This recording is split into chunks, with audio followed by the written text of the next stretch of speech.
Baik, selamat sore Bapak Ibu semuanya teman-teman. Kita kembali bertemu lagi di sharing session. Mangga Pak Bandung silahkan.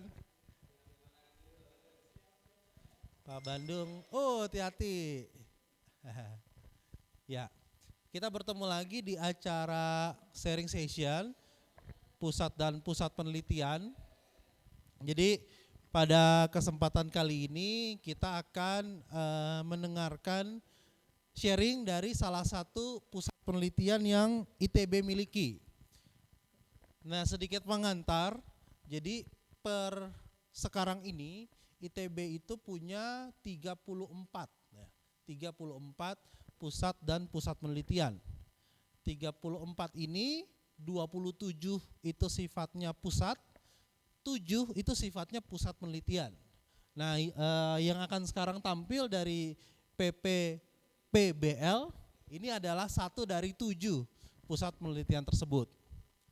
Dan selain itu ITB juga memiliki 10 sekarang. 10 pusat unggulan IPTEK. Jadi per bulan Juli kemarin itu kita punya tambahan satu pusat unggulan IPTEK, yaitu Pusat Sains Inovasi dan Teknologi Keantariksaan. Jadi mengenai space science kita punya pusat unggulan IPTEK-nya. Jadi kegiatan ini udah berlangsung rutin per 2 minggu dan sekarang kita akan mendengarkan lebih lanjut mengenai sharing dan juga capaian dan juga pengalaman dari teman-teman di Pusat Penelitian Produk Budaya dan Lingkungan. Jadi teman-teman tahu bahwa ITB itu punya spektrum keilmuan yang luas sekali ya. Dari pusat penelitian saja kita punya pusat kajian halal, kita punya pusat intelijensia buatan, sampai produk budaya dan lingkungan pun kita punya pusat ataupun pusat penelitiannya. Dan tanpa membuang waktu, saya persilahkan kepada Pak Adi untuk sebagai Pak Adi ini kepala PPPBL yang akan mempresentasikan secara langsung apa saja yang terkait dengan PPPBL. Saya persilahkan kepada Pak Adi, mangga Pak. Terima kasih Pak Grand Prix. Selamat sore. Assalamualaikum warahmatullahi wabarakatuh. Bapak-bapak dosen sekalian, kepala, sekarang udah bukan LPIT Pak ya. Saya udah lupa lagi itu singkatannya lebih panjang, masalah ada DR segala macam itu ya. Pak Taufan, Pak Grand Prix, Pak Bandung ya. Izinkan saya mempresentasikan, saya sebenarnya banyak sekali gambar karena ini seni rupa ya, supaya nggak membosankan, banyak foto-foto dan sebagainya. Nah, presentasi ini akan saya bagi menjadi 4 ya. Pertama saya presentasikan dulu profil PPPBL seperti apa, lalu sejarahnya ya, kenapa ada PPPBL gitu. Nah setelah itu baru capaian-capaiannya begitu. Tanpa lama-lama lagi mungkin saya akan mulai. Ya, ini profilnya ya. Ini visinya menurut saya lumayan keren, bukan saya buat tapi pendahulu-pendahulu saya. Sejahtera melalui kreativitas ya. Jadi sejahtera ya temanya, melalui kreativitas yang berbasis budaya dan lingkungan gitu loh ya.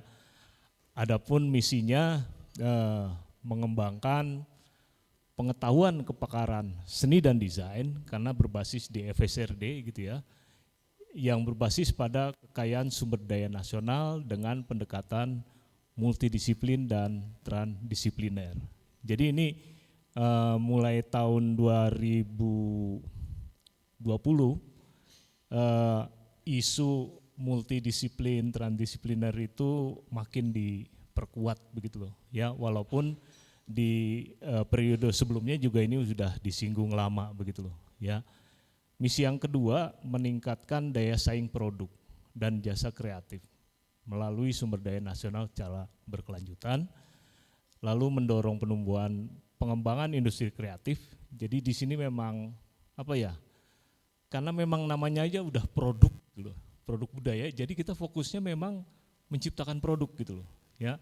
Dan kalau bicara soal produk budaya sangat dekat sekali dengan produk kreatif, ekonomi kreatif dan industri kreatif gitu. Dan yang terakhir menjalin mengembangkan kerjasama penelitian dan pengembangan multidisipliner, baik skala nasional maupun internasional gitu.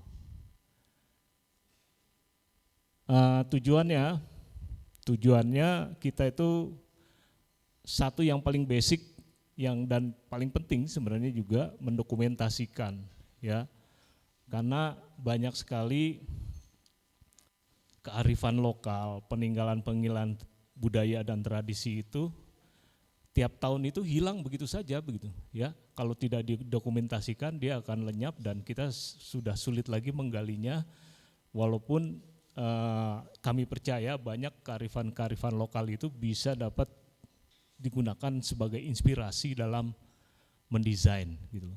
Jadi mendokumentasikan, setelah itu merevitalisasi ya kekayaan tradisi dan budaya bangsa Indonesia untuk pembentukan karakter bangsa dan tentu saja peningkatan kualitas hidup masyarakat. Lalu meningkatkan daya saing produk dan jasa kreatif melalui pemanfaatan sumber daya nasional gitu ya. Yang selanjutnya mendorong penumbuhan dan pengembangan industri kreatif di masyarakat dan mengembangkan kerjasama penelitian secara multidisipliner ya. Jadi dari visi tadi dan tujuan sepertinya memang pas dengan judul yang saya angkat, lokalitas, potensi dan keberlangsungan. Saya tidak akan jauh-jauh bicara soal yang lain begitu ya. Lalu skup risetnya ini bisa jadi kedepannya akan berkembang ya. Jadi kita bisa meriset sesuatu yang sangat basic, yaitu tentang sesuatu yang estetik ya, atau kuratorial atau artistik ya, artistic things, isu di sebuah seni gitu loh ya. Lalu seni dan desain hubungannya dengan budaya, sosial dan lingkungan gitu ya. Dan ini bahkan khusus ini ada mata kuliahnya, termasuk mata kuliah yang lumayan populer di seni rupa dan banyak justru pengikutnya dari jurusan-jurusan lain di TB. Nama kuliahnya Sendal ya. Ya, Sendal Seni, Desain dan Lingkungan gitu loh ya. Jadi bagaimana seni bisa berkontribusi terhadap isu-isu lingkungan. Dan ini juga sejak dibentuknya Badan Ekonomi Kreatif, ini kreatif industri juga makin sangat penting. Lalu desain yang ditinjau dari hubungannya dengan artefak, dengan material, dengan sistem, teknologi, visual culture ya, bahkan sampai desain dan informasi ya. Terus fokusnya ada sebenarnya 3 besar ya. Nah ini tambahan terakhir sebenarnya, kita tetap sebenarnya fokusnya di material, karena namanya aja pusat penelitian produk gitu loh. Produk tanpa material ya nothing gitu ya, kecuali produk intangible. Jadi material ini sangat penting dan kita fokus ke material alam seperti bambu, rotan, serat, rumput-rumputan, termasuk sekarang tambahannya material limbah dan sampah gitu ya. Kita juga fokus pada teknologi tepat guna, teknologi yang mudah dibuat dan mudah diaplikasikan di masyarakat. Lalu ke industri kreatif ya, ditambah konten budaya dan pendidikan. Dan yang terakhir tambahannya public dan cultural awareness. Artinya kita juga ingin memberikan sumbangan terhadap karakter building dari isu budaya gitu ya. Terus selama perjalanan pusat penelitian ini berdiri, saya lumayan catat, saya juga mempelajari sejarah kenapa pusat ini berdiri, dan ini kita udah punya networks dengan beberapa lumayan banyak universitas gitu ya. dan lembaga-lembaga termasuk kementerian-kementerian gitu. Yang warna biru ini network-network baru yang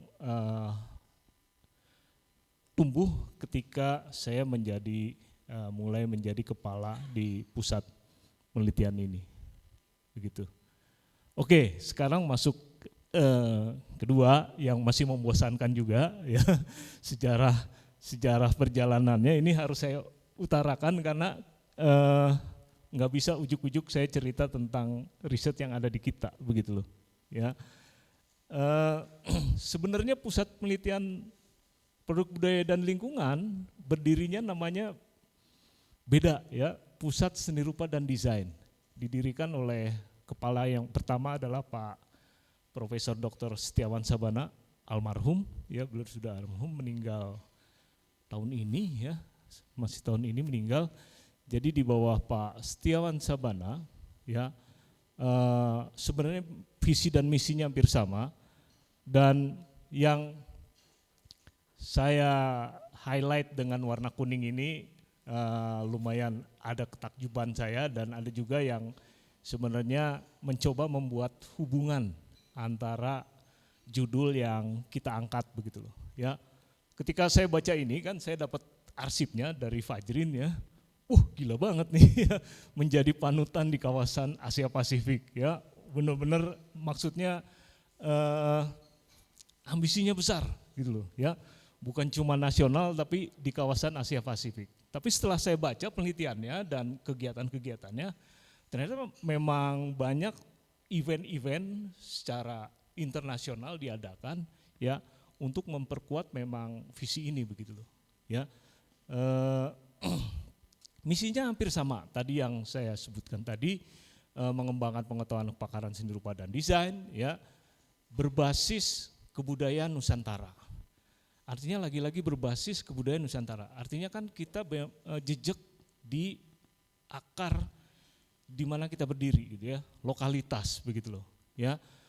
Memberi peran dan kontribusi terhadap pembangunan seni rupa dan desain, kriya ilmu kemanusiaan Nusantara untuk menjawab permasalahan sosial, ekonomi, dan budaya bangsa Indonesia di masa kini serta tantangannya di masa depan. Jadi memang dari awal sudah dipikirkan pusat ini memang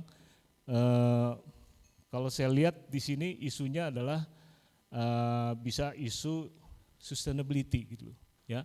Sustainability itu kan bukan cuma soal lingkungan ya, tapi dia terkait isu-isu sosial, ekonomi, dan budaya, termasuk juga ekonomi. Dan motonya juga menurut saya lumayan keren gitu ya, penggalian, pengembangan, dan penerapan keilmuan teoretik. Jadi aplikasi gitu, penerapan ilmu teoretik serta kekaryaan praktek gitu loh. Bagaimana teori dan praktek digabungkan menjadi sebuah penelitian ya, dan harapannya memang penerapannya ini menjadi sebuah hasil yang bisa dimanfaatkan oleh masyarakat, begitu. Nah, ini anggota-anggota penelitinya ya. Di situ ada Pak Yasraf, belum jadi profesor waktu itu ya, dan lumayan ya, sudah ada 2 almarhum di sini. Nih rekan saya Pak Andar Bagus juga sudah meninggalkan kita gitu ya.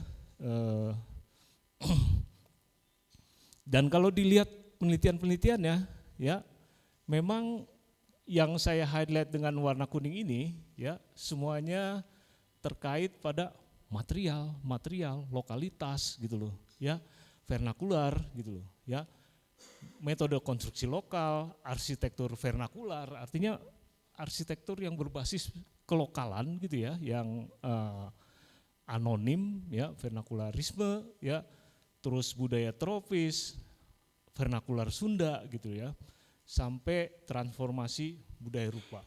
Jadi memang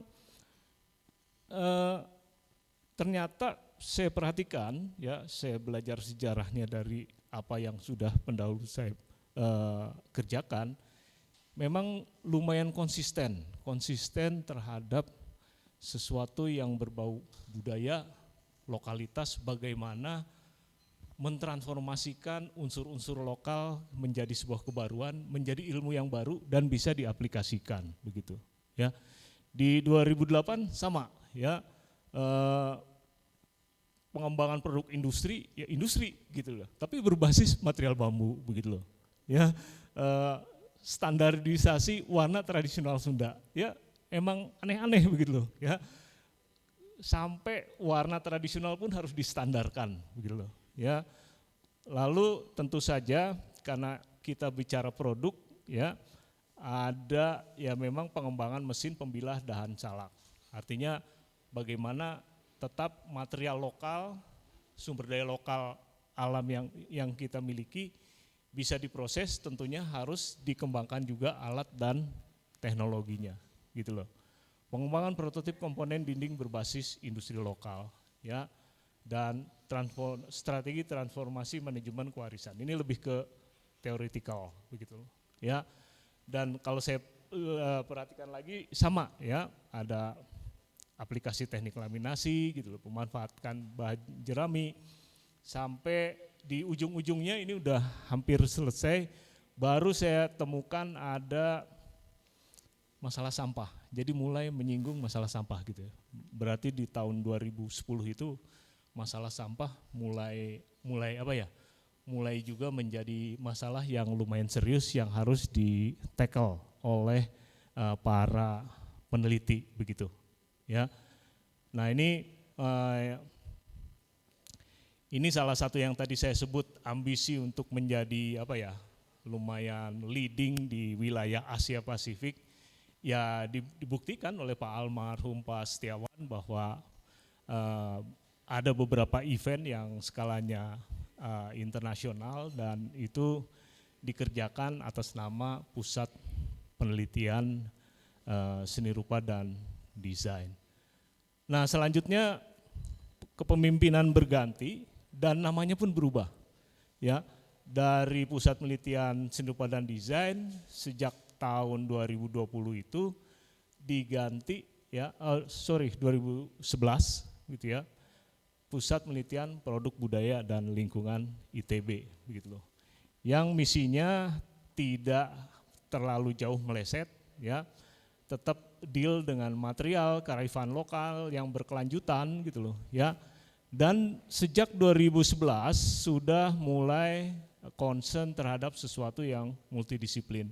Jadi kita udah mulai sadar seni rupa pun tidak akan terlalu jauh bergerak kalau tidak menggandeng tetangga-tetangganya yang punya core keilmuan yang lebih ke sains dan teknologi begitu loh ya.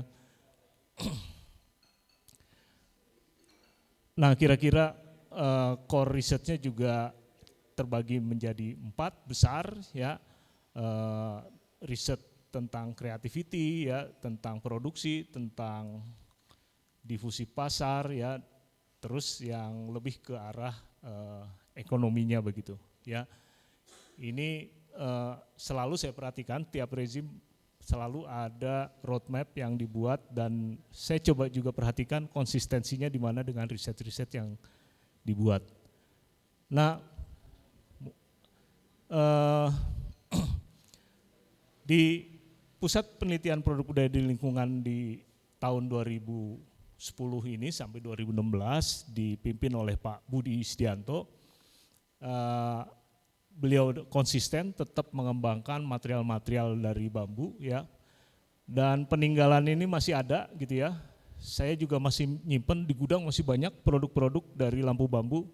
Tapi sayang ya, saya bertanya-tanya ini kok kemana nih, sampai packagingnya bagus, dia seperti belum masuk pasar gitu loh ya. Jadi saya dapat peninggalan banyak lampu-lampu begini ketika saya jadi kepala ya, ada berdus-dus sampai bergudang-gudang tapi nggak tahu mau diapain gitu loh ya. Artinya udah sempet sampai branding dan sebagainya tapi belum masuk pasar begitu. Sayang sekali begitu ya, sayang sekali. Dan ini yang digambar tadi di muka gitu ya. Saya pikir ini penelitian yang cukup menarik gitu ya, dan ini juga kerjasama interdisiplin gitu loh ya. Prosthetic bow artinya bagaimana memecahkan masalah membuat kaki palsu tapi mengaplikasikan material bambu begitu ya. Dan ini juga saya cari datanya, kayaknya juga belum sempat masuk ke pasar ya. Jadi sayang sekali banyak penelitian-penelitian seperti ini akhirnya ya mandek begitu loh. Ya, mandek, tidak sempat dimanfaatkan oleh masyarakat begitu loh. Ya. Dan ya tentu saja ya ada penelitian-penelitian lain yang mencoba mengangkat isu-isu kelokalan dari ragam hias, corak-corak tradisional ya yang dikembangkan menjadi sebuah corak baru begitu loh. Ya. Nah, mulai 2016 kepemimpinan berganti ke Pak Ihsan ya, Pak Muhammad Ihsan. Sejak tahun 2016 atau di kepemimpinan Pak Budi juga saya sudah banyak terlibat di riset-risetnya. Ya, yang bisa saya catat di sini adalah, dan kebetulan saya ikut membimbing mahasiswa yang mengembangkan ini. Ya, salah satu penelitian pusat penelitian produk budaya dan lingkungan yang saya pikir bisa dicatat dan bisa dibuktikan adalah pengembangan pelepah pinang. Pengembangan pelepah pinang menjadi jadi apa ya? Jadi alat-alat bukan tableware ya, kemasan yang ramah lingkungan. Ya, saya ingat ya nama mahasiswanya Rengkuh ya, terus ada nama mahasiswa juga ada didampingi cewek, mahasiswa S2 di program studi desain. Beliau ya mencoba mengembangkan sampah-sampah dari pinang terus dipres ya, dipres dan jadi kemasan begitu loh ya. Ini mungkin sudah mulai dari bahkan bukan 2018 ya, awalnya bisa jadi udah 2017 juga udah mulai, tapi mereka udah mulai sibuk konsultasi dengan pusat penelitian dan kita juga coba kembangkan alatnya, mesinnya ya, supaya memang cita-cita mereka itu bisa terrealisasikan gitu ya. Nah sekarang kalau kita googling ya, ini produknya pelepah, brandnya pelepah di Google ya, itu udah banyak sekali gitu ya, dan udah juga lumayan banyak dapat penghargaan gitu ya dengan brand pelepah ini ya. Embrionya dikembangkan di PPPBL gitu ya, kita bantu alatnya. Mereka juga sering konsultasi, termasuk brand, termasuk sebenarnya menurut saya isu yang diangkat bukan cuma sekedar isu lingkungan di sini, ya, tapi banyak sekali masalah-masalah sosial yang dihadapi oleh dalam mengembangkan produk ini sampai ke pasar. Soal keadilan, soal masyarakat yang ada gap sosial gitu ya, soal upah yang tidak bareng gitu ya, tidak dia sama ya, tapi akhirnya ya 2 tahun 3 tahun bisa selesai, dan ya sekarang Mas Rengkuh bisa memetik hasilnya dari riset ini gitu. Nah ini salah satu penelitian juga yang di zaman Pak Ihsan itu penelitian di Selaawi di daerah Garut, membantu pengadaan mesin-mesin untuk pengolahan bambu. Dan yang menarik di sini adalah sebenarnya kami juga bikin sejenis teknologi biogas di sana ya. Jadi di sana juga banyak peternakan sapi gitu. Dibuatkan biogasnya. Nah, biogasnya itu digunakan untuk mengeringkan bambu. Jadi memang muter di situ gitu ya. Dan ini lumayan, kalau saya lihat ya lumayan disimpulkan sukses begitu loh ya. Artinya biogasnya nggak usah neko-neko lah, nggak usah dijual atau karena di situ memang ada perajin bambu, ada kerajinan bambu yang tumbuh, biogasnya dipakai untuk, karena bambu memang perlu ada pengeringan untuk mengeringkan bambu gitu loh ya. Dan mungkin itu bisa kita sebut sebagai ya semuanya hanya berputar di situ begitu ya. Nah ini roadmapnya yang dari Pak Ihsan ya, saya pikir sama juga gitu loh ya, fokusnya di material, teknologi tepat guna, dan creative cultural industry gitu loh ya, hampir mirip. Dan di sini udah Udah ada sebenarnya ya target-targetnya kemitraan dengan industri dan galeri, HKI, desain industri, paten, publikasi ilmiah dan lain-lain. Nah, yang mungkin bapak-bapak, ibu-ibu pertanyakan, mana publikasi ilmiahnya gitu ya. Kalau dilihat di prestasi PBL sebenarnya produksi karya ilmiahnya yang lumayan terindeks gitu ya, Q1 ya bisa dibilang sangat minim, atau saya nggak tahu udah ada apa belum ya. Nah justru di masa sekarang saya mau nggak mau lah udah dapat tekanan terus gitu ya, ya kita harus juga fokus dan kita merekrut orang-orang muda yang senang nulis. Terus terang generasi saya sampai mungkin Pak Budi, Pak Setiawan, anak seni rupa tuh senangnya mencipta aja gitu ya, mencipta, bikin-bikin, wah asik-asik gitu loh. Pas nulisnya orang lain aja lah yang ngerjain gitu loh, ya. Akhirnya gitu. Tapi sejak Pak Isan ini udah dipikirkan, ya, bagaimana caranya minimum paten dan publikasi ilmiah tuh harus seimbang gitu loh, ya. Artinya kita juga sadar hanya cuma mencipta ya tukang-tukang biasa juga bisa mencipta gitu loh, ya. Yang membedakan kita dengan mungkin orang-orang bengkel biasa ya kita bisa mendiseminasikan itu melalui karya tulis begitu loh. Nah sekarang masuk giliran saya di sini ya, PPBL kini gitu ya.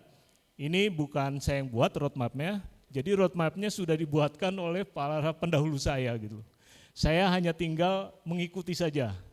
Artinya mengikuti roadmap ini mungkin ada modifikasi sedikit gitu ya. Tetap fokusnya di material, appropriate teknologi ya, dan creative cultural industry. Tambahannya adalah ini ya, yang sebelum-sebelumnya belum ada gitu loh. Jadi cultural resources management yang di pemerintahan sebelumnya belum ada begitu loh ya.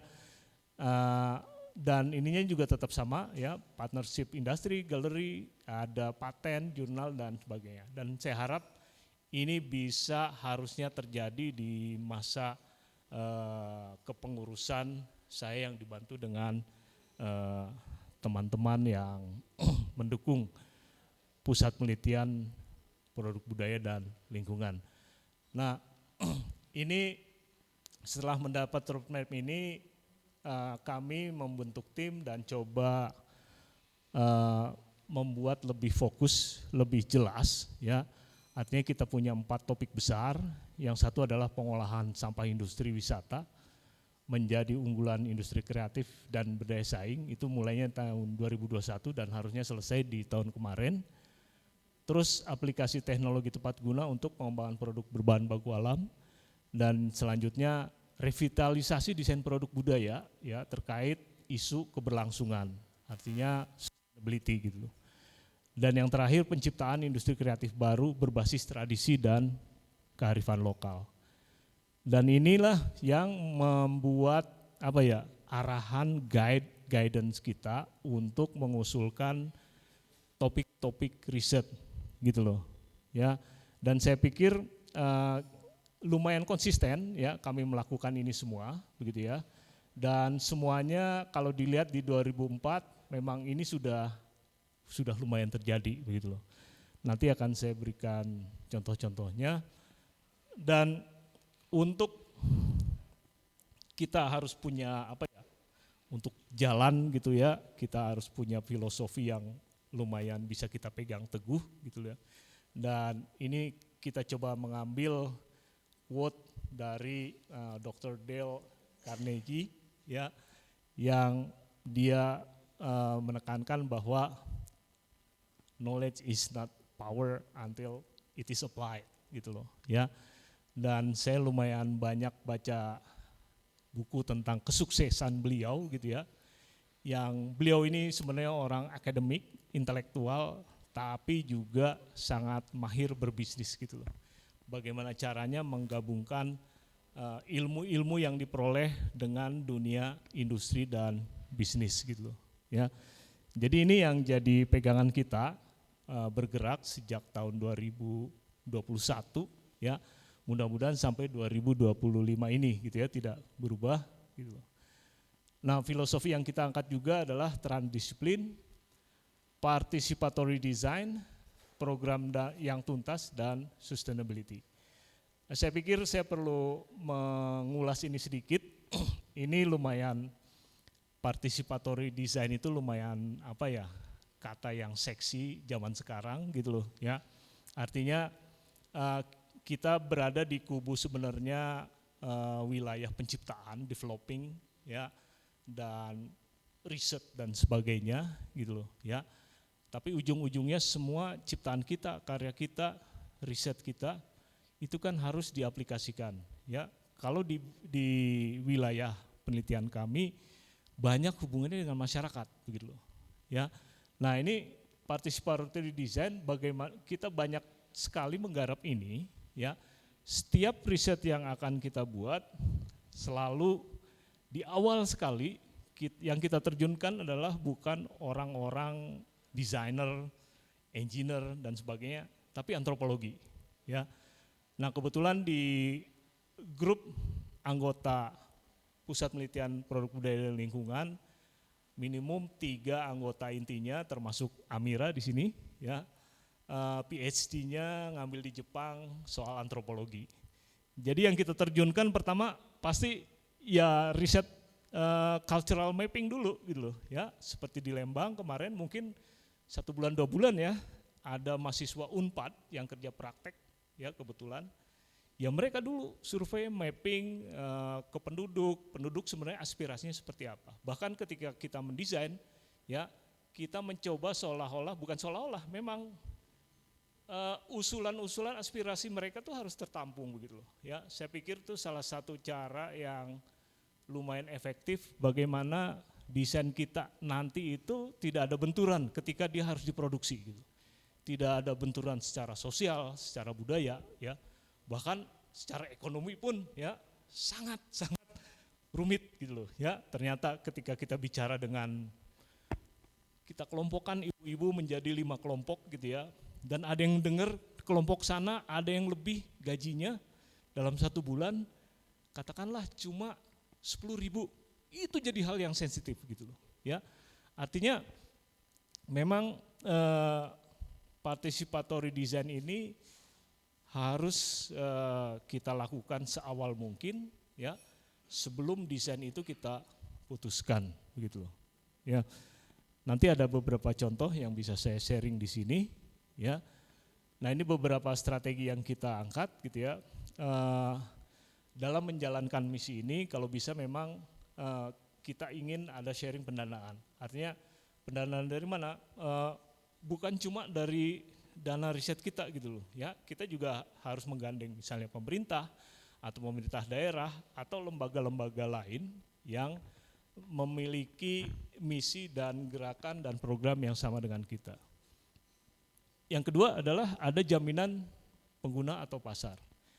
Jadi kelihatannya sangat apa ya, sangat pragmatis sekali gitu ya, kita nggak akan meriset kalau nggak ada pasarnya. Tapi memang karena memang apa, kali ini kita ingin benar-benar bahwa riset ini harus bisa masuk ya terserap pasar, kita perlu benar-benar meriset bahwa ada barang produk yang kita ciptakan harus terserap oleh pasar ya. Terus ada penerus kegiatan ketika program berakhir, artinya programnya selesai ya nggak selesai begitu aja gitu ya. Kalau bisa udah kita rencanakan dia harus terus bergulir gitu loh ya, ada kelompok lain atau ada institusi lain yang bisa terus mengembangkan. Terus hasil yang dicapai harus lebih optimal dan aplikatif. Kita harus pentingkan kualitas daripada kuantitas gitu ya, hasil guna daripada laporan formalitas gitu ya.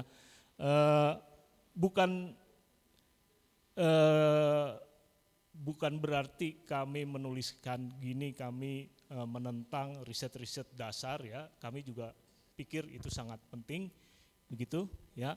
Kalau di PPBL ketika kami melihat sejarah ya, ternyata pendahulu-pendahulu kami sudah melakukan ini riset-riset dasarnya gitu ya. Dari tadi yang tahun 2006 begitu banyak riset dasar yang theoretical ya, itu untuk membangun sebenarnya ground, untuk membangun landasan kita menjalankan masuk ke tahap aplikasi begitu ya. Dan kami pikir di tim sudah setuju bahwa sekaranglah saatnya setelah 20 tahun kita harusnya sudah mulai membuat riset-riset yang lebih aplikatif gitu loh. Dan strategi yang lain ada masalah konkret untuk dipecahkan, tentu saja gitu ya. Masalahnya nggak dibuat-buat dan kita tahu memang itu ada urgensinya begitu loh. Ya. Nah ini salah satu strategi kita ya yang tadi mengembangkan network, jaringan dan collaboration. Ini riset tahun 2020 begitu ya. Kami coba menggandeng beberapa asosiasi profesi, ini ada ADPI, Aliansi Desainer Produk Industri Indonesia, kebetulan saya juga ada di dalamnya sebagai pengurus. Lalu ada HIMKI, Himpunan Industri Mebel dan Kerajinan Indonesia, dan kita menggandeng IFI, Institut Francis Indonesia yang ada di Bandung gitu loh. Ya, sama-sama membuat proyeknya seperti apa. IFI sepakat mendatangkan seorang desainer dari Prancis, ya, untuk sama-sama bekerja ya dan didampingi asosiasi profesi desainer dan asosiasi industri mebel ya. Targetnya dia membuat case, membuat project ya yang nanti projectnya ini bisa diaplikasikan oleh Himpunan Industri Mebel dan Kerajinan Indonesia. Nah, proyek ini diawali tahun 2020 sampai sekarang 2024 terus berjalan tiap tahun. Ya, setelah ini Prancis karena merasa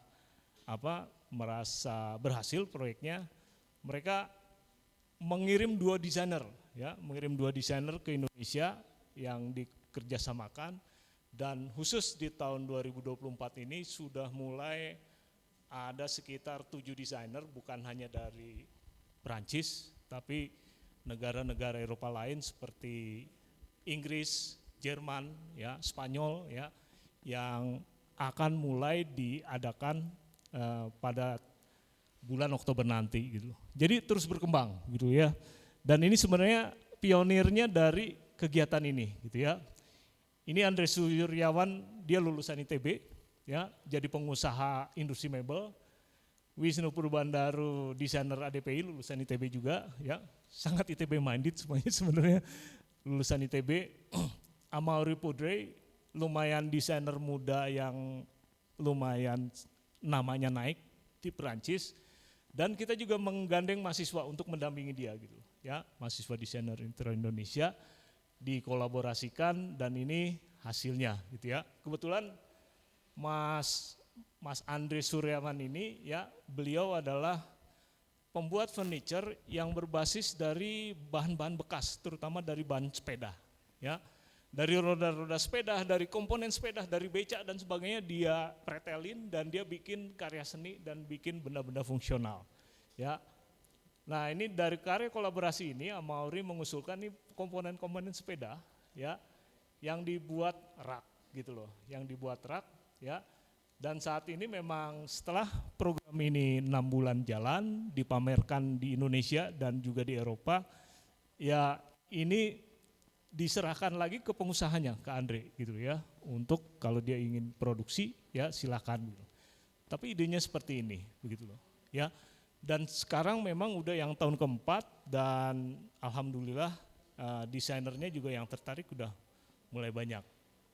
Oke, saya sekarang mempresentasikan yang sekarang pusat penelitian ini siapa aja. Kebetulan saya ada di sini sebagai kepalanya. Ini sebenarnya rekan-rekan saya yang membantu ya, dipanggilnya Mas Prananda, Panda ya, saya panggil Panda, terus Mas Radit baru selesai PhD di Jepang, dan tanpa Fajrin kami tidak akan bisa berbuat apa-apa soal administrasi ya, Fajrin di situ ya. Urusan-urusan administrasi nggak akan ada yang bisa handle gitu ya, jadi Fajrin mendampingi kami untuk hal-hal yang seperti itu. Nah, anggota transdisiplin kami juga sangat muda-muda gitu ya, dan masih nambah gitu ya. Ada dari teknik komputer ya, teknik elektro ya, ada Mbak, kami panggilnya Mbak Santi ya, dari teknik sipil. Terus ada Mas Arif Sugiharto, Mas Arief sekarang lagi ngambil S3 di China, ya, jadi kami kehilangan dia gitu ya. Terus ada dari SBM juga Mbak Nila, ya. Terus ada Mas Tubagus, terus Mas Tubagus juga diganti oleh Mas Andri, ya, sama-sama dari Departemen Arsitektur, begitu. Nah ini dari seni rupa sendiri kita juga didukung oleh semua anak-anak muda, begitu ya. Dari Mas Bandung, ya, ada Mbak Karista, ya, dari interior, dari DKV, terus juga dari kelompok keahlian seni rupa gitu loh, ya. Ada dari Kria gitu, Mbak Bintan, tapi Mbak Bintan sekarang hijrah ke Inggris, ya, kita kehilangan dia. Lalu anggota baru kami, bukan baru sih sebenarnya udah lebih dari 2 tahun, Mbak Amira, ya, ini saya perkenalkan Mbak Amira yang memulai dengan postgraduate, ya, ada waktu itu ya, postdoktoral, ya, postdoktoral, dapat grant postdoktoral, terus juga banyak membantu dalam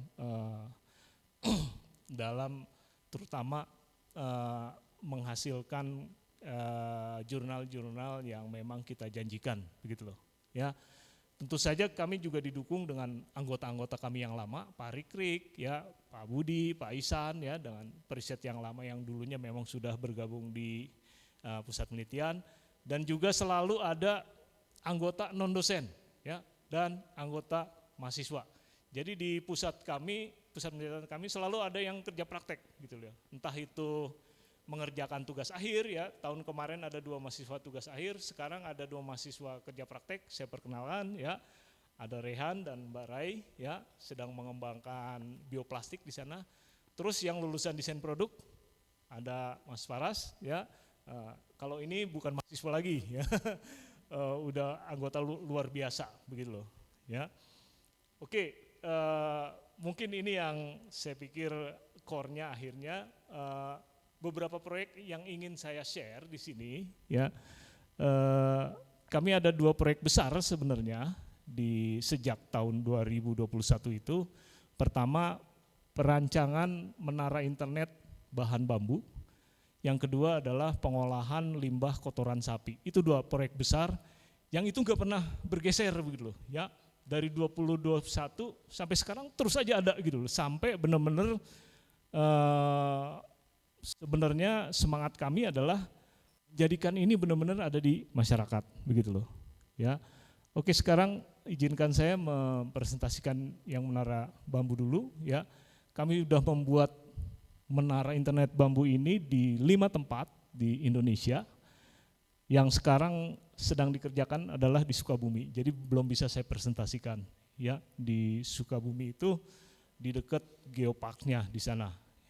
Dan ada 2 yang juga diaplikasikan di Uganda dan di India, gitu loh, ya. Karena kita banyak menggarap menara bambu, akhirnya kita masuk asosiasi pembuat menara internet yang sebagian besar sebenarnya bahannya bukan bambu, gitu loh, besi, ya.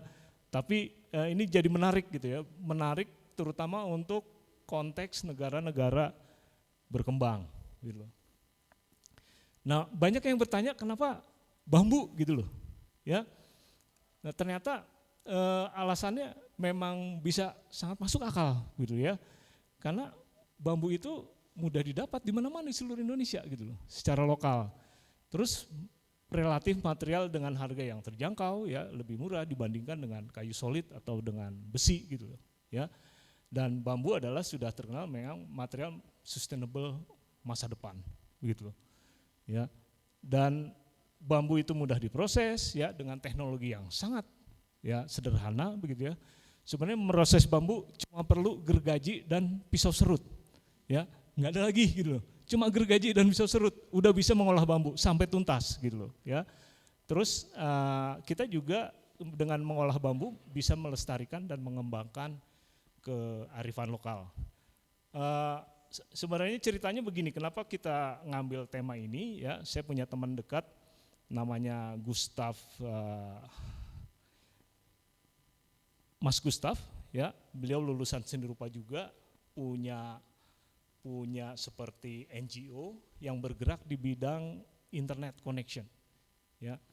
Nah, dia punya jejaring yang sangat luas, ya, juga dengan grant yang diperoleh dari British Council, gitu, ya. Jadi kita sepakat untuk bersatu, ya. Mas Gustaf banyak menggarap soal internetnya yang saya nggak ngerti, ya. Tapi kita konsentrasi bagaimana membuat struktur bambunya, begitu loh, ya. Makanya kami membentuk tim, ada dari teknik sipil, teknik arsitektur, ya, ada dari teknik elektro, ya, yang mencoba membuat menara ini seideal mungkin, begitu loh, ya. Nah, kenapa bambu juga menurut saya dia estetik gitu loh, ya, dibandingkan menara yang dari besi yang benar-benar plain begitu, gitu ya, dan tidak ada apa ya, connection terhadap lokalitas begitu, ya.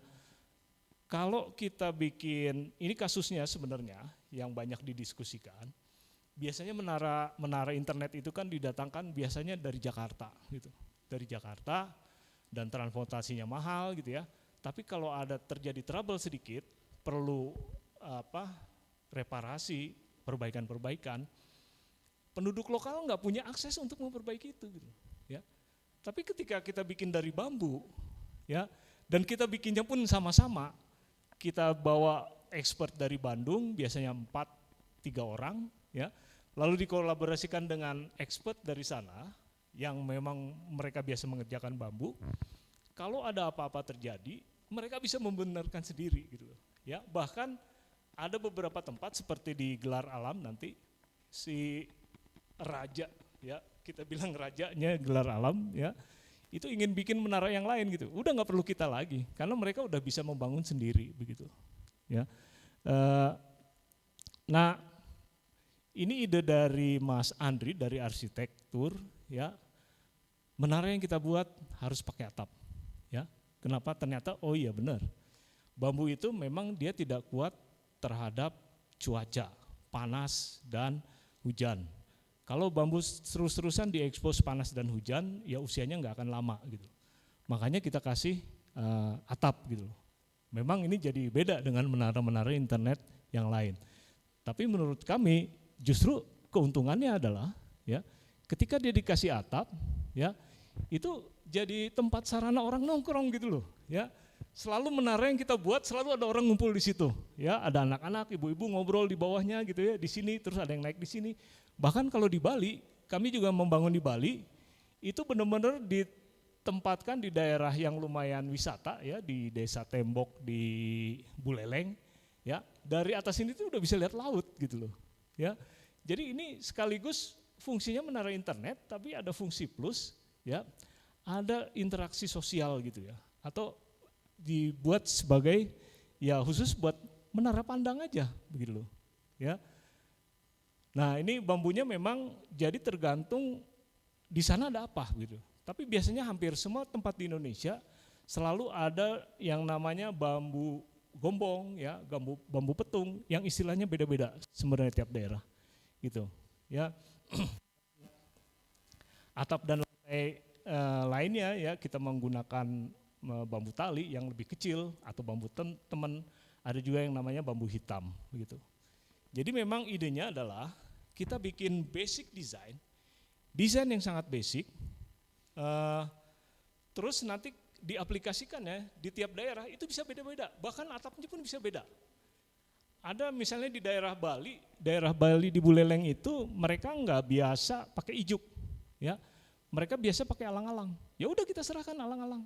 Ada orang yang biasa bikin alang-alangnya, oke dipanggil gitu loh. Tapi strukturnya udah kita standarkan gitu.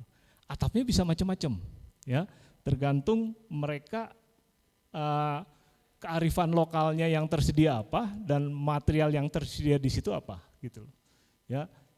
Jadi atapnya bisa benar-benar dari sirap atau bambu seperti ini, ya, bisa dari alang-alang atau dari misalnya dari ijuk begitu loh, ya. Dan ini juga kita coba rumuskan. Kalau lokasi yang dibangun itu akses bambunya susah, ya, kita buat bambu yang modulnya 6 meter 6 meter. Bahkan di Bali kalau beli bambu nggak sampai 6 meter, 4 meter biasanya. Artinya strukturnya harus sedikit berbeda. Kalau bambunya langsung ngambil dari hutan, kita bisa desain bikin struktur yang langsung panjang. Karena kita bisa nebang bambu yang besar-besar sekaligus 10 meter misalnya. Ya. Nah ini ada standar-standar tertentu yang kita buatkan yang secara lokal ini bisa diproduksi gitu. Ya, di tiap daerah pasti ada bengkel gitu loh. Ya, bengkel las dan sebagainya mereka bisa memproduksi ini. Tapi yang surprise buat kita, ya, setiap kali kita mencoba memperkenalkan struktur ini, selalu ada tambahan-tambahan yang surprising gitu loh. Ya, ini seperti tambahan ini nggak pernah kita introduksikan. Jadi orang lokal sendiri, ini contoh di Bali ya, mereka udah punya tali tertentu yang mereka bilang, Pak ini bagus Pak kalau ditambah ini dan lebih kuat gitu. Ya silakan gitu loh ya. Jadi kita hanya memberikan basic-basicnya, bahkan kita udah bikin katalognya bagaimana membuat menara bambu secara praksis dan mudah, bahasa Inggris dan bahasa Indonesia. Ya, makanya itu bisa diaplikasikan juga di Uganda misalnya. Ya, nah ini hal-hal seperti ini inisiatif lokal. Ya, serat ijuk ini nggak pernah kita pikirkan. Ya, terus ada pasak bambu, kita juga bermain banyak dengan murbaut gitu. Ternyata secara lokal banyak main pasak. Ya silakan dan kita uji dengan pasak dan lalu diikat gitu loh. Ya, hanya yang lumayan basic yang nggak bisa yang nggak bisa ditawar, kita tetap ingin punya memang kaki konstruksi yang dari besi yang lumayan kuat begitu loh. Ya, seperti itu ya, yang ini yang kita sarankan di tiap daerah harus selalu ada kaki ini gitu. Ya. Dan ini contoh pondasinya ya. Dan sebelum membuat menara benarnya kita selalu bikin model ya. Dan model ini biasanya lebih aplikatif, lebih mudah dibaca oleh tukang dibandingkan gambar. Tukang bisa beberapa menit bahkan setengah jam nggak juga mengerti bagaimana sebenarnya ukuran dan sebagainya. Tapi ketika kita kasih model seperti ini, model dari bambu seperti ini, mereka dengan mudahnya gitu loh, ya, langsung mengukur semuanya dengan meteran ke sini dan dia skalakan langsung begitu. Ya. Dan ini pertama kali memang kita bikin menara ini prototip di Bandung gitu ya. Ini ada Mas Teguh dari Teknik Mesin dan Kapanda ya. Kita diskusikan struktur atasnya seperti apa dan coba dibuat gitu. Setelah kita yakin ini oke ya, dengan berbagai analisa dan perbaikan-perbaikan, mulai tahap selanjutnya bagaimana mengaplikasikan itu di Bali, di Desa Tembok begitu loh. Ya, kita bawa modelnya, kita diskusikan dengan nanti yang akan membuat, dan ini ada Pak Mengkunya ya, jadi ada kepala desanya juga yang ikut terlibat, bagaimana dia harus dibuat, dan mungkin semua juga udah paham di Bali apa-apapun, bikin apapun harus diawali dengan upacara gitu ya. Jadi ada upacara dulu ya, bikin pondasi selesai upacara gitu loh ya. Ada segala macam ya yang harus kita ikutin gitu loh ya. Ya kita harus ikut gitu loh ya. Dan mereka punya ide gimana kalau bikin justru misalnya struktur utamanya jadi dulu di lokasi, setelah bukan di lokasi ya, di workshop, setelah itu baru dibawa ke lokasi. Oke, kita coba. Jadi ini struktur kakinya jadi dulu, baru dirakit ke atas gitu loh. Ya, walaupun itu eksperimen yang tidak kita sarankan misalnya. Ya, lalu ini yang menarik adalah berkolaborasi dan bertukar ilmu pengalaman dengan perajin lokal sebenarnya. Ya, kita bawa tukang dari Bandung, ahli bambu. Di sana juga ada ahli bambu. Itu terjadi sharing knowledge gitu loh. Ya. Saling belajar ya, dan saling juga saling mencela gitu ya, bagaimana menara ini dibangun yang paling pantas begitu loh ya. Nah karena di Bali memang yang sangat common ya, terutama di daerah Buleleng, Bali Utara adalah pakai alang-alang, ya kita ikutin gitu loh ya. Ketika struktur selesai, lagi-lagi kita harus ada upacara gitu ya. Belum semuanya kepasang nih ya, harus ada upacara bahwa semua struktur udah jadi ya. Nah ini yang menarik ya, yang menarik artinya aspek budayanya ada begitu ya. Dibandingkan masang menara dari besi dan sebagainya, orang Jakarta datang plek turun udah langsung pergi lagi gitu. penduduk lokal yang nonton aja semua begitu. Gitu. Terus ada apa-apa dia nggak akan taking care terlalu banyak begitu loh. Ada masalah. Tapi dengan penduduk juga ikut terlibat, ya saya percaya dan memang terbukti ya ini terpelihara gitu loh. Ada yang sedikit rusak dan sebagainya, penduduk lokal akan memperbaiki ini. Karena mereka ikut membangun begitu loh. Ya ini setelah selesai seperti biasa diresmikan, ya ada bupati, ya ada kepala desa, gitu, ada wartawan dan sebagainya, media gitu loh. Dan di sana kebetulan memang digabungkan dengan workshop, ada workshop tentang internet connection gitu loh, ya untuk konteks desa. Jadi banyak juga peserta-peserta dari barat gitu ya, dari seluruh lumayan global gitu ya, mengikuti juga proses pembangunan menara bambu tersebut begitu loh. Nah ini yang menarik ya, saya ingin share juga sedikit prototyping ketiga di Gelar Alam. Apa saya masih punya waktu? Masih ada ya. Ini yang lumayan unsur budayanya terlalu tinggi. Maksudnya kita harus deal. Jadi Gelar Alam ini dulu namanya Cipta Gelar.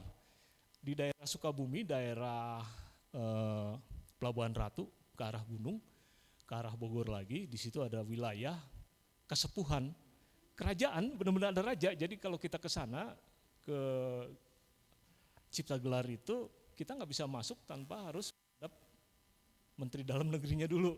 Dari Menteri Dalam Negeri diizinkan baru ngadap raja gitu. Dan ketemu rajanya juga nggak boleh begini gitu, jalannya harus benar-benar seperti orang Jawa ketemu raja, gimana ya? Harus sambil sila dan jalan dan nunduk gitu. Ya, namanya Abah Ugi namanya sekarang. Dulunya Abah Anom. Apa ada yang pernah ke Cipta Gelar di sini?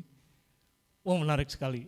Harus kayaknya sekali seumur hidup. Ternyata di Jawa Barat pun ada kerajaan yang alamnya begitu asri. Ya, kita bilang kalau ke sana tuh seperti healing gitu loh. Ya, nah ini yang ingin saya share.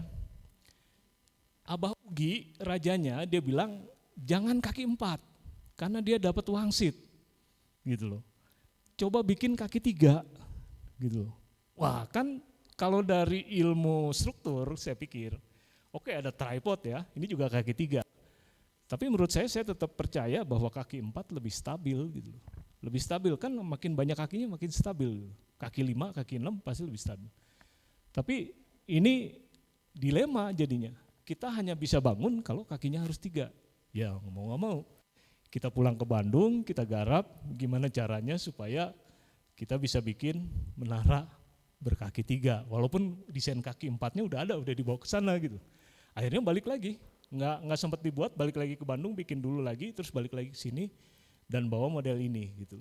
Ya, udah dengan drawing dan sebagainya gitu. Ya, alasannya apa? Lumayan saya nggak tahu ini masuk akal secara logik atau enggak.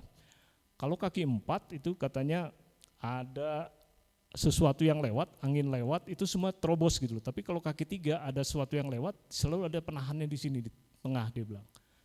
Ya oke, saya bilang ya kita ikutin aja selama mungkin tidak mengorbankan aspek-aspek keamanan begitu loh. Ya akhirnya ya hanya di Cipta Gelar inilah ya yang kita harus kompromi. Menara yang kita bangun itu kakinya cuma ada 3, walaupun secara fisik ya bahkan pondasinya juga harus segitiga gitu ya. Kita coba bangunkan gitu ya, sama ternyata di Cipta Gelar. Ketika pondasi selesai, masang tiang, ada pembacaan doa keselamatan, motong ayam warna hitam gitu loh ya. Setelah menara selesai, ada seremonial, ada pembacaan doa dan sebagainya, dan ada makan-makan nasi tumpeng. Saya pikir ini adalah salah satu aspek dalam penelitian ini yang sangat menyenangkan gitu loh ya. Karena tiap daerah itu selalu berbeda-beda gitu loh ya. Nah di Gelar Alam beda ya, atapnya karena mereka rumah-rumah tradisional mereka selalu pakai ijuk, ya mereka pasang pakai ijuk. Dan yang masang ya orang sana karena memang ahlinya gitu loh ya. Jadi ini menarik, artinya judul saya bilang lokalitas ya. Kita berbuat sesuatu berdasarkan apa yang available secara lokal gitu loh ya. Dan itu works gitu loh. Kalau kita paksa, ini harus dari genteng nih, ini harus dari aluminium ya. Ketika ada apa-apa yang nggak ada kontribusi secara langsung dari masyarakat ya, ketika harus diperbaiki dan sebagainya, ya mereka nggak akan ikut gitu loh. Tapi dengan atap ijuk seperti ini ya ada apa-apa ya mereka akan memperbaiki sendiri gitu loh ya. Dan tentu saja secara visual, secara emosi, secara budaya mereka lebih memilih ini begitu ya. Nah ini saya ingin share karena menariknya setelah membangun 3 menara kita sepakat dengan British Council untuk tidak ada expat satupun yang datang. 3 menit, oke ya. Tidak ada expat satupun yang datang ya. Jadi kita coba membimbing mereka dari jarak jauh, dari internet, dari komunikasi WA dan sebagainya. Dan ternyata mereka juga bisa bikin gitu loh. Ya. Kami sama sekali, saya pun tidak datang ke sana dan tim saya juga nggak datang. Kita cuma kasih gambar, kita kasih panduan dan mereka bisa buat lumayan berhasil. Nah ini yang terakhir di desa Tae, Kalimantan, di Sumba, ya. Yang ini menara terakhir tahun 2024 ini di Januari yang kita bangun gitu loh. Ya. Ini adalah riset-riset lain ya, mengembangkan frame sepeda dari bambu ya.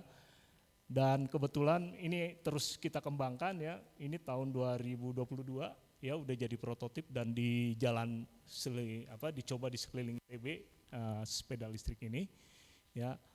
Tetap konsisten ya, sampai sekarang kita menggunakan material bambu. Ini kerjasama dengan Dekranas dan Kementerian SDM bagaimana mengembangkan produk-produk lampu dari bahan baku bambu. Dan ini dilatihkan ke para perajin di beberapa wilayah di yang ada geoparknya. Karena kerjasamanya dengan Kementerian ESDM gitu loh. Ya. Nah ini mungkin 2 menit ya, 2 menit saya coba cepat aja gitu ya. Ini juga masalah menarik gitu loh ya. Kebetulan modelnya saya bawa di sini gitu ya. Ini bagaimana kita mengolah kotoran sapi yang jadi masalah besar di Lembang ya. Karena penduduk dengan begitu saja buang kotoran sapi tanpa mereka mempedulikan hal-hal yang maksudnya kebersihan ya apalagi masalah lingkungan ya, sampai ke sungai dan kalau kita baca banyak di media ya, Kabupaten Bandung Barat itu udah sangat tercemar oleh kotoran sapi gitu dan baunya udah kemana-mana ya. Dan saya salah satu victim sebenarnya. Saya tinggal di Bandung Barat ya, dan lokasi tinggal saya dikelilingi oleh kandang-kandang sapi. Jadi tiap hari saya bau sapi. Makanya riset ini terjadi karena saya sebagai perisetnya juga menderita begitu ya, bagaimana caranya cari solusi. Akhirnya kita coba cari kalau bikin sampah biogas itu udah biasa, bagaimana caranya memberi nilai tambah kotoran sapi menjadi produk, bukan produk sebenarnya produk sangat fungsional gitu, tapi produk lifestyle. Ya. Artinya kalau kotoran sapi itu saya bikin batu bata, ya, materialnya udah banyak gitu. Siapa orang yang mau beli batu bata 50.000, nggak ada yang mau beli gitu. Tapi ketika kita udah jadikan speaker gini ya, 2,5 juta pun dibeli orang gitu. Materialnya lebih sedikit gitu ya. Jadi strateginya adalah membuat produk lifestyle gitu ya. Ini eksperimennya selama 1 tahun dibiayai oleh LPIT ya. Benar-benar kita fokus kembangin ini gitu ya. Dan kami pun bikin jam tangan dari kotoran sapi ya, yang tahun ini mungkin harusnya udah prototipnya udah jadi gitu. Dan ya produk-produknya lampu ya, box ya, speaker ya. Kami punya beberapa jenis speaker bahkan ke stool ya. Dan untuk mendiseminasikan riset ini ya, itu tahun 2002 saya coba pamerkan di Singapura. Justru pas pameran Singapura ini kita dapat exposure di mana-mana gitu ya. Bahkan sampai akhirnya ini yang membawa kita pameran ke Museum of Modern Art New York gitu loh ya. MoMA ini kalau di dunia seniman dan desainer ini seperti Mekahnya, ya. Jadi kalau desainer seniman udah bisa pameran di MoMA, ya apalagi karyanya jadi collection item, itu udah seperti naik haji gitu loh. Ya, itu cita-cita semua artis dan desainer. Ya kebetulan kita bisa ya, ketika pameran di Singapura ada orang MoMA datang dan mereka minta, dan kita coba diskusi dan akhirnya dibawa ke sana. Kalau pameran-pameran dalam negeri udah beberapa gitu loh, ya. Dan untuk yang kedepannya kita juga di Bali pernah, dan ini yang akan bulan Oktober nanti akan diadakan ya. Kita akan terlibat dalam acara ini namanya Design Matter Labs. Ini yang saya ceritakan. Jadi ada organisasi namanya UNIC. UNIC ini organisasi perkumpulan negara-negara European Union ya di bidang kebudayaan. Nah, mereka akan mengirimkan ya, di situ ada Inggris, ada Prancis, ada Jerman, ada Spanyol. Mereka akan mengirimkan ke Bandung desainer ya. Dan kita, pusat penelitian kita di lab Kaudang kita akan jadi salah satu lab yang menjadi host para desainer ini begitu. Ya, termasuk juga ya, ini ongoing risetnya, kita dapat tawaran juga untuk membuat frisbee disc golf, bahkan sampai ininya udah dibuatkan. Ya, ini kebetulan pihaknya dari Finland ya, saya sering bolak-balik Finland dan saya punya teman-teman dekat di Finland. Finland itu frisbee disc golf itu sangat populer ya, mungkin lebih populer dari golf yang sebenarnya. Ya, kemarin saya pulang ke Finland, saya coba bawakan sampel ini, ya. Saya bawakan sampel ini, mereka bilang kalau bisa lebih fleksibel, ya. Karena kalau terlalu keras itu bisa membahayakan kalau kena kepala orang katanya, ya. Jadi tinggal satu tahap lagi ini kita akan coba memang mengembangkan sampai menjadi cita-cita menjadi seperti ini, gitu, ya. Ini ongoing research yang masih sekarang digarap. Dan riset yang lain yang digarap oleh para KP ya, yang sedang dikerja praktek, bagaimana membuat bioplastik dari kotoran sapi tersebut menjadi souvenir karena kita ingin membuat di sana desa kreatif ya. Kita udah mengajukan permohonan dana ke pemerintah Provinsi Jawa Barat bahwa kampung Buka Tanah itu menjadi desa kreatif dan kita perlu souvenir. Dan riset bioplastik ini kebetulan juga dapat dana dari LPIT gitu ya. Ini jadi souvenir yang bisa buat mainan anak atau ya ini ongoing riset juga bikin ya nampan ya dan produk-produk buat display. Jadi ini dari bambu dan ininya kita gabung dengan bioplastik dari kotoran sapi gitu. Dan kami juga yang memiliki bisnis disc golf, mereka juga tertarik dengan sepeda bambu kita, ya. Jadi kita kembangkan lagi ini juga jadi proyek yang sedang digarap tahun ini, ya.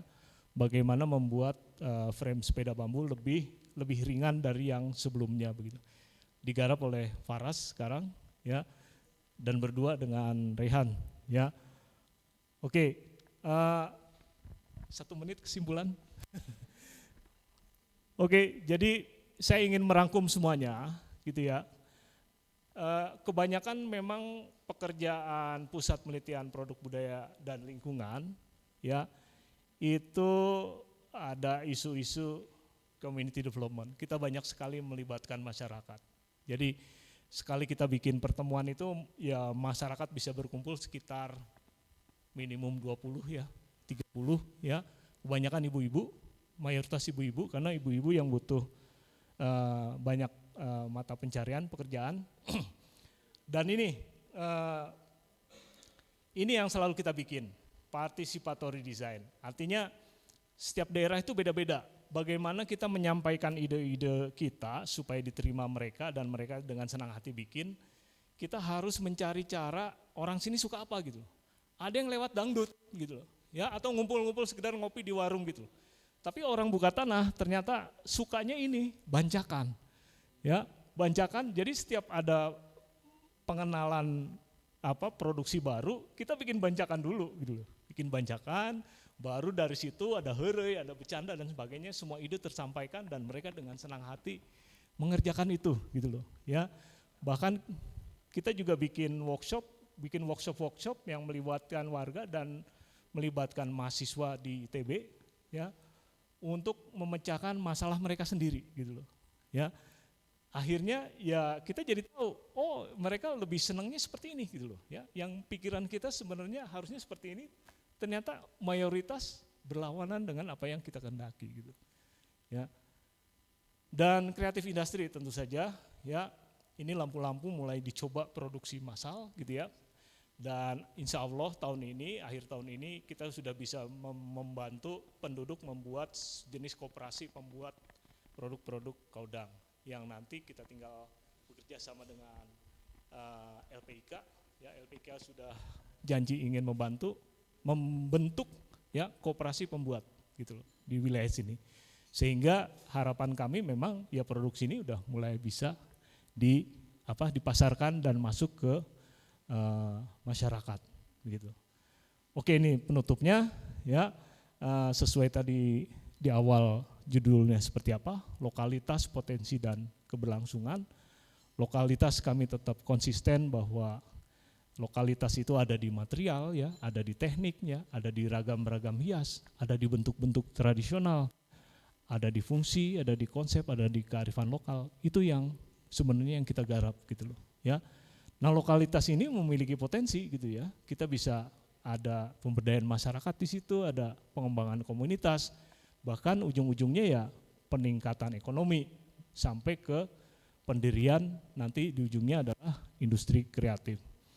Terus keberlangsungan ya, semua ini ketika digarap secara sinergi tetap harus dengan prinsip-prinsip keberlangsungan.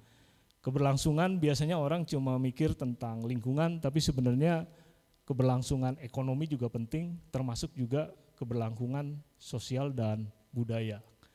Yang ujung-ujungnya lagi adalah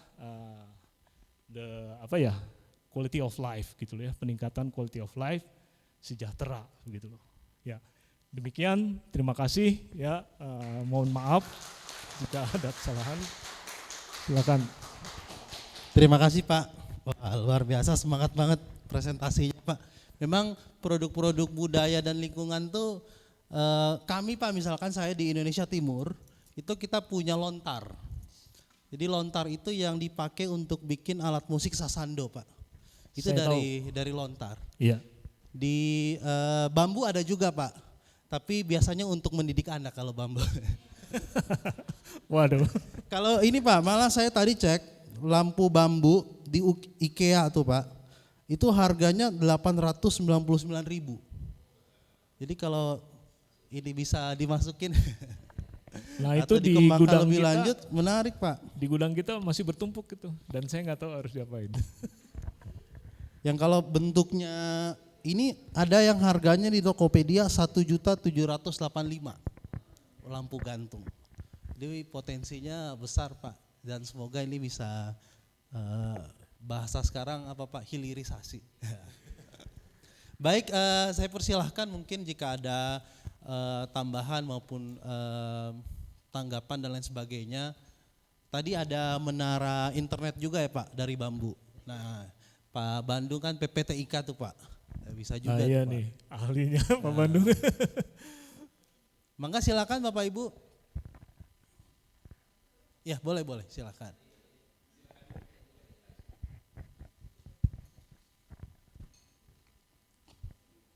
Oke, keren Mas Adi. Saya setelah melihat, kemudian di paling depan tadi ada satu sih yang menarik saya, itu adalah design dan behavior. Design dan behavior. Oh ya. Ya, itu belum ini sih belum kelihatan, tapi itu kalau dari perjalanan kami mengembangkan teknologi aplikasi yang sangat sederhana, itu terbenturnya adalah pada behavior. Jadi sebagai contoh yang sekarang ini sedang in dan sedang menjadi tugas kami adalah untuk sampah ya. Jadi kami ada 2 program top down untuk sampah Kota Bandung. Nah, yang sudah kami lakukan bertahun-tahun mungkin dan saya belum bosan juga adalah memilah, mengolah ya. Terbenturnya di mana? Terbenturnya adalah pada behavior. Karena kalau yang namanya mengelola sampah, sederhananya males itu aja sih. Dan itu sudah kita tahu ya, itu adalah memang sampah ngapain sih diurusin ya. Bahkan kalau kami mencoba, brand ini apa kurang ya urusannya ya, sampai sampah segala diurus gitu. Loh ya memang urusannya sampah. Nah kami mencoba beberapa bentuk ya, beberapa desain dari mulai biopori, loseda tuh lodong sesa dapur gitu kalau ada yang orang Sunda tahu ya. Loseda tuh gampang banget Mas Hadi, ditaruh di halaman, nanti sampah sisa dapur, khusus dapur masukin, kemudian atasnya daun kering. Ambil dari tetangga boleh, dari halaman, dari taman kota, terus jadi tumpuk-tumpuk. Itu pun susah gitu. Dan kemudian kami selalu mengevaluasi apa sih gitu ya. Jadi ternyata memang pemahaman kami terhadap basic behavior dari masyarakat yang menjadi target kami ini kurang. Terus terang kami ini kalah dengan teman-teman di Jogja dan Surabaya. Nah, jadi teman-teman Jogja dan Surabaya ini nampaknya mereka sangat memahami local wisdom sampai behavior dari targetnya, sehingga program yang sama itu di Jogja dan di Surabaya itu berhasil. Daerahnya bagus gitu, pokoknya semua yang diinginkan kira-kira di atas 85% ketercapaiannya. Yang di Bandung, Jawa Barat amblas gitu kan.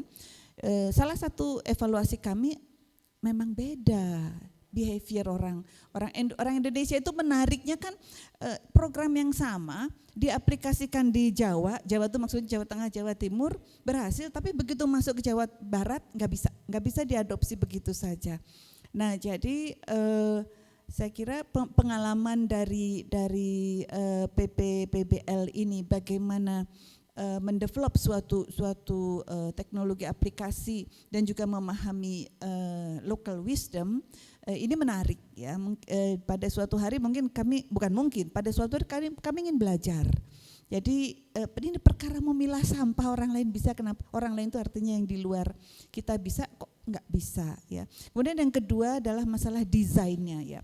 Kemudian kami bertanya, ya udah kita ngalah lah gitu ya, karena memperbaiki behavior itu lama, kemudian bukan bidang kita juga gitu ya, kita nggak punya keahlian di situ. Gimana kalau desain mengakomodasi behavior malas ini? Ya udah memang udah malas mau diapain lagi, desainnya aja yang ngalah, kita desain. Jadi desain yang sekarang ini misalnya sudah menurut kami itu gampang, kita sudah main memilah sampah lama ya, dan kita memang punya interaksi. Tapi kalau orang yang sampah aja ya diurus gitu, bayar 5.000 kan selesai, enggak sebetulnya. Nah ini saya kira perlulah ya kami yang sedang mendevelop dan sambil jadi mengembangkan, mengaplikasikan, jadi back and forth gitu. Saya sih tertarik untuk suatu hari nanti kita bicara desain yang sudah ada, kemudian kami paparan. Nah nanti Mas Adi dan teman-teman tolonglah kritisi kita ini salahnya di mana sih, banyak pasti ya kan, tapi di antara sekian banyak kesalahan itu kalau kita punya waktu 1 tahun mana ya yang baiknya kita touch dulu, paling enggak adalah nanti peningkatan gitu. Itu saya kira Mas Adi. Terima kasih banyak Bu. Ya, saya ingin tanggapi ya, emang saya salah satu orang yang sangat frustrasi soal sampah ya. Mahasiswa saya tahu semua kalau di kuliah, di desain produk inovasi ya, di desain transformasi tradisi, selalu yang dibahas behavior.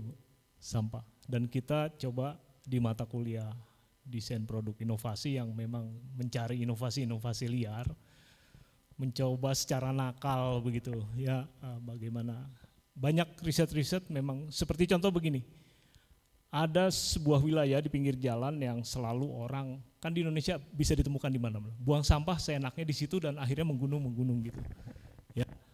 Terus hanya dengan dibersihin, nanti ada orang buang lagi gitu. Di tempat saya juga ada, dan itu dijadikan kasus di mata kuliah S2 gitu ya, untuk tugasnya gitu loh, memecahkan masalah itu.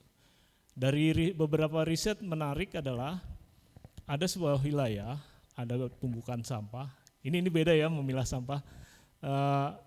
Yang biasanya sampah gunung gitu dibersihkan dan dibikin seolah-olah di situ ada makam juga orang suci gitu ya, kiai terpandang.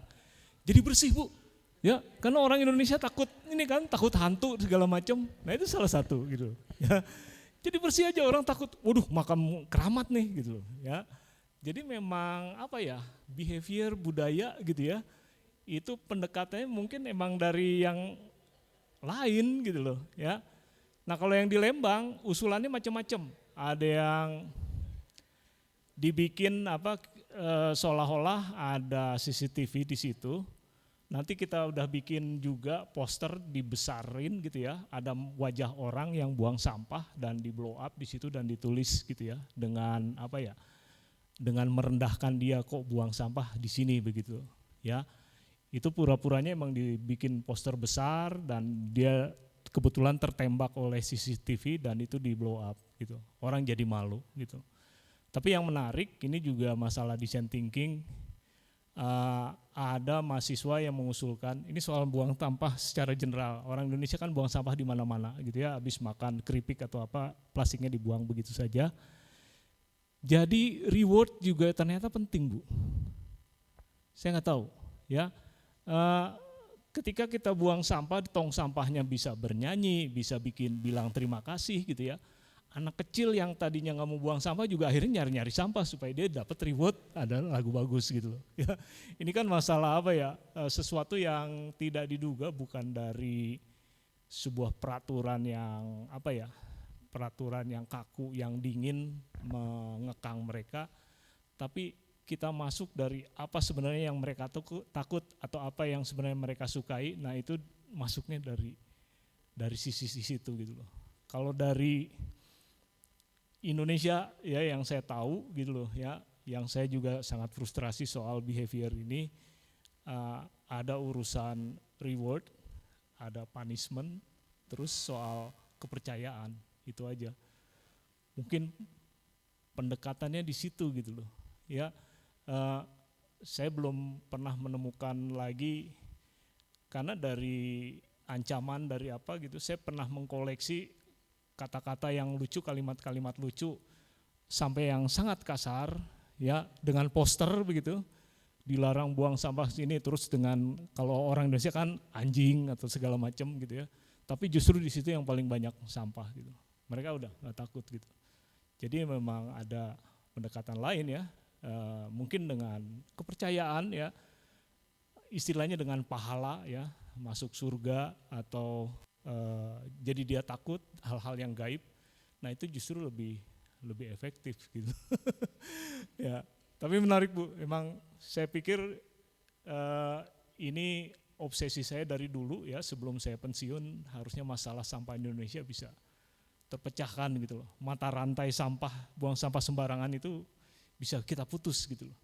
Ya, terutama Bandung ya. Ya. Kalian kan witness ya, yang kerja praktek di saya, kalau keluar dari kampung buka tanah, sedikit mau ke arah Lembang, sebelah kanan ada orang buang sampah terus di situ gitu. Ya, dan itu udah bahkan dijadikan studi kasus di kuliah S2 gitu ya, mereka harus bikin tugas itu gitu, dan presentasi gitu. Jadi karena nggak ada dana, nggak bisa kita aplikasikan gitu.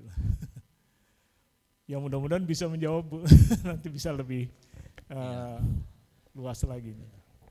Mangga silakan Pak Bandung. Baik, terima kasih Pak Cipi. Baik, Pak Adi, terima kasih atas paparan yang bagi saya sangat luar biasa Saya sangat menikmati dengan apa yang dipaparkan Pak Adi, sampai dengan tadi berhasil di ini ya Pak ya, di MoMA tadi ya, yang merupakan cita-cita seluruh ya ini ya, desainer dan yang bergelut di bidang art gitu. Baik, Pak Adi, tadi saya menyampaikan apresiasi terkait dengan menara internet tadi Pak.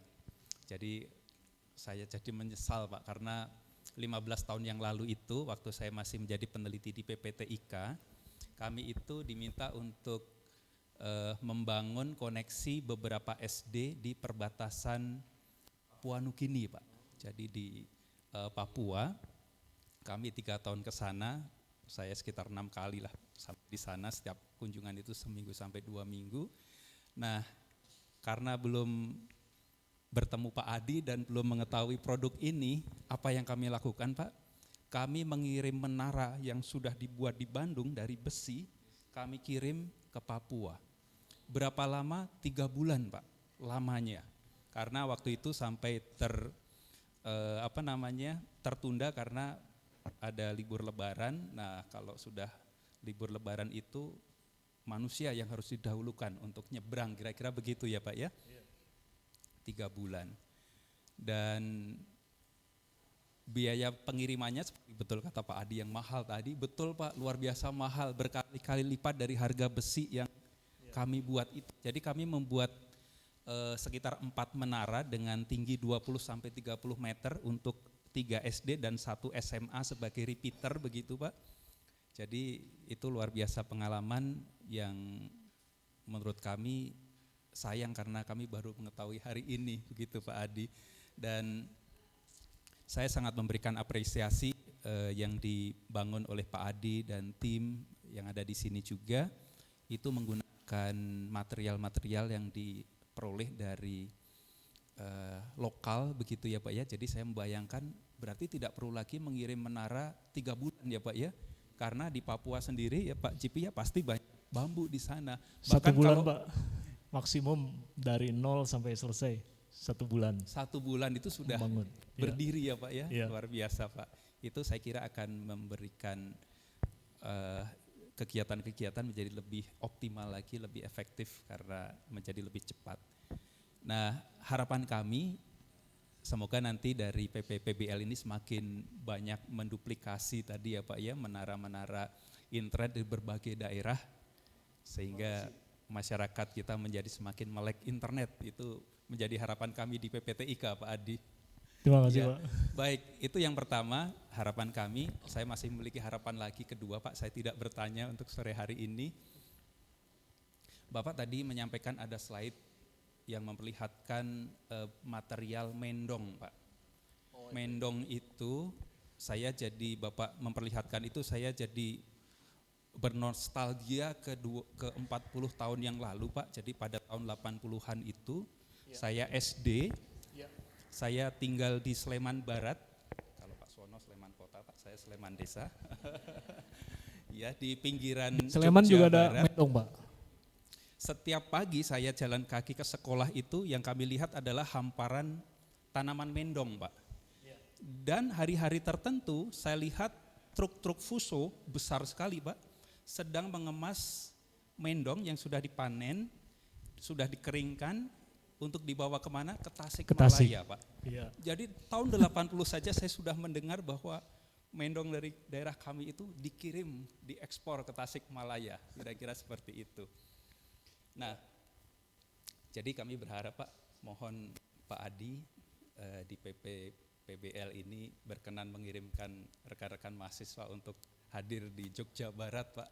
Karena kami di sana memiliki material yang sangat melimpah, yang banyak ada di slide Bapak tadi, mendong, bambu, bambu apus, bambu wuluh, bambu petung dan sebagainya. Kemudian serat ijuk Pak, karena saya hidup di desa jadi serat ijuk yang Bapak sampaikan tadi, saya langsung ini dari aren yang banyak sekali di tempat kami begitu Pak. Kira-kira itu Pak, jadi harapan-harapan kami kepada Pak Adi dan PPPBL mohon berkenan untuk hadir ke lebih banyak di masyarakat supaya masyarakat bisa meningkatkan perekonomian Pak. Sedikit lagi Pak, saya waktu kecil simbah putri saya, ibu saya, siang malam itu menganyam tikar dari mendong, Pak. Nah, dan itu dijual untuk ya sehari-hari, kira-kira begitu, Pak. Ya. Nah, yang kami bisa warga di desa itu kan hanya itu, Pak. Kalau PBBL hadir di masyarakat, saya kira tadi bisa memberikan produk-produk yang memiliki nilai value yang luar biasa, seperti tadi lampu-lampu yang dibuat dari bahan bambu tadi, Pak Adi. Jadi kira-kira demikian, Pak Adi. Terima kasih banyak. Sekali lagi kami haturkan. Terima kasih. Terima kasih Pak Bandung atas apresiasinya. Terima kasih banyak. Ya. Soal mendong memang saya berkenalan dengan mendong itu dibawa oleh Pak almarhum Pak Setiawan, Pak, ke Tasikmalaya. Dan benar, Tasikmalaya udah sangat sedikit wilayah tanaman mendong ya. Setiap hari ada truk datang, ternyata dari wilayah, ya saya cuma dengar dari Jawa Tengah, Pak. Ya, itu bertruk-truk memang datang, mereka mendatangkan, karena di Tasik itu, di Manonjaya, ya perajinnya banyak sekali gitu loh, dan lahannya sedikit gitu loh, ya sedikit, makin lama mereka bangun rumah, makin akhirnya kan si lahan mendongnya habis gitu loh, ya. Dan saya masih punya hubungan yang sangat kuat dengan mendong, terutama ini personal ya, istri saya penenun, Pak. Jadi di rumah saya ada mesin tenun dan yang ditenun mendong, ya. Cuma dia kembangkan mendong desain-desain baru dengan motif-motif baru, menggabungkan teknik Tasikmalaya dengan teknik Skandinavia. Yang kalau tikar mendong biasa yang dijual di gotong-gotong buat rumah masjid itu, yang dilipat ini kan artinya double, itu harganya enggak menyundul 100.000 dulu, ya mungkin 60.000, 80.000. Tapi ketika desainnya kita kembangkan, itu satu tikar kita bisa jual 400.000 gitu loh. Dengan perubahan teknik yang lebih ya ada belajar teknik baru, motifnya juga baru gitu loh, ya. Dan saya percaya di Jogja, karena saya banyak berhubungan dengan perajin Jogja, Pak, bambu, ya. Mereka jago-jago, lihai-lihai, dan pekerjaannya halus-halus gitu loh, ya. Jadi memang saya percaya, Pak, ya, kalau itu diaktifkan lagi dan di develop lagi, pasti bisa mendatangkan ekonomi kreatif yang baik di sana begitu, ya, gitu, Pak. Ya. Terima kasih Bapak Ibu, Pak Bandung, Bu Reni. Mungkin satu lagi terakhir kalau ada dari Pak Taufan atau dari teman-teman yang ada. Dari tim saya juga boleh? Boleh, silahkan, tentu, silahkan. Tapi biasa mahasiswanya takut nanya. Silahkan aja coba. Oh, Paras nih biasanya suka nanya. Oke. Ya mungkin kalau tidak ada, mungkin terakhir Pak, apakah ada tambahan penutup dari Pak Adi? Ya, sebenarnya saya mau memperagakan ini ya, suaranya works gitu. Bisa berapa cepat? Ya, ini bukan benda pajangan, dan memang dari dulu waktu zaman kuliah saya punya teman dekat dari mahasiswa teknik elektro gitu, ya, satu angkatan. Kebetulan tahun kemarin ada reuni, ketemu lagi, ya dia bantu saya ini, jeroannya gitu. Ini yang kotoran sapi ya Pak ya, dari ya, kotoran ini sapi ya. Ya. Dan ini udah, maksudnya yang ini udah masuk MoMA, yang ini enggak ya, karena ini memang saya buat seperti struktur binatang sapi gitu, seperti metafor dari ada kakinya 4 ya, ada seperti bodi sapi gitu. Nah ini dipilih oleh MoMA untuk mereka jadikan koleksi gitu. Ya. Satunya berapaan Pak? Mau langsung beli? Nah ini kita lempar ke pasar ya, coba itu sekitar 1,8, nggak tahu mereka jualnya berapa gitu, ya. Dengan packaging yang udah dibuat, packagingnya juga dari kertas daur ulang, dan ada keterangannya dan sebagainya. Sambil menunggu apa kata-kata dari saya ya, saya pikir ITB itu baru powerful kalau saling bekerja sama, Pak. Saya rasa itu, ya. Dari dulu ingin sekali gitu loh, ya. Karena kita seperti pemimpi kalau dari saya ya, kita ingin bikin barang-barang yang keren, tapi wah teknologinya gimana ya, wah produksinya gimana. Soal itu udah terbentur gitu loh, ya. Dan saya yakin ini gudangnya orang-orang ahli gitu loh, ya, dari segala bidang. Jadi kalau memang LPIT dengan nama barunya ke depan bisa terus bahkan mewujudkan ini ya, interdisipliner atau kerjasama antar wilayah, itu keunggulan ITB menurut saya yang paling hebat, yang mungkin susah ditandingi gitu loh, ya. Jadi itu saja dari saya. Terima kasih. Bisa? Udah? Coba. Kalau gagal malu nih Paros. Biasanya oh itu ada tuh.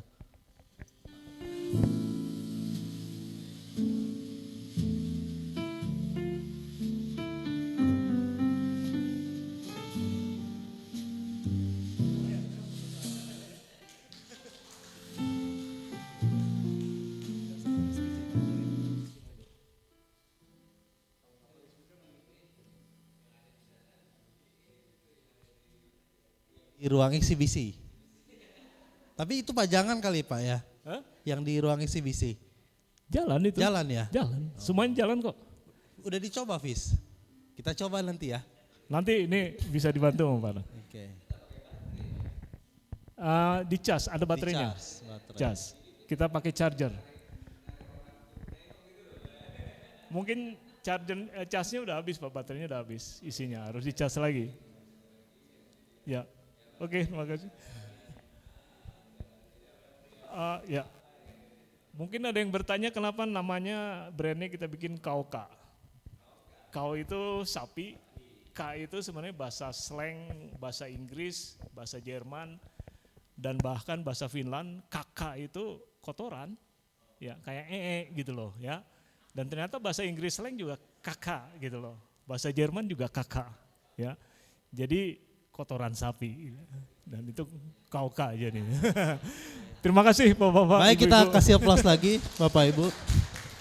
Terima kasih Pak Adi dan tim atas paparan yang luar biasa. Ada demonstrasinya juga Pak. 1,8 Pak. Kita beli Pak abis ini. Kenapa Bu? Asal jangan Senin harga naik ya. Terima kasih Bapak Ibu semuanya, mengingatkan bahwa 2 minggu yang akan datang kita akan ada sharing session lagi dari pusat penelitian yang tentunya berbeda, dan kita mengharapkan kehadiran semuanya, kita ramaikan. Ini menjadi ajang penting bagi ITB untuk mendiseminasikan dan juga menjadi ajang untuk kita saling diskusi interdisiplin yang seperti tadi Pak Adi sudah sebutkan. Sekali lagi mewakili Direktorat Penerapan Ilmu dan Teknologi Multidisiplin, memang jadi panjang Pak.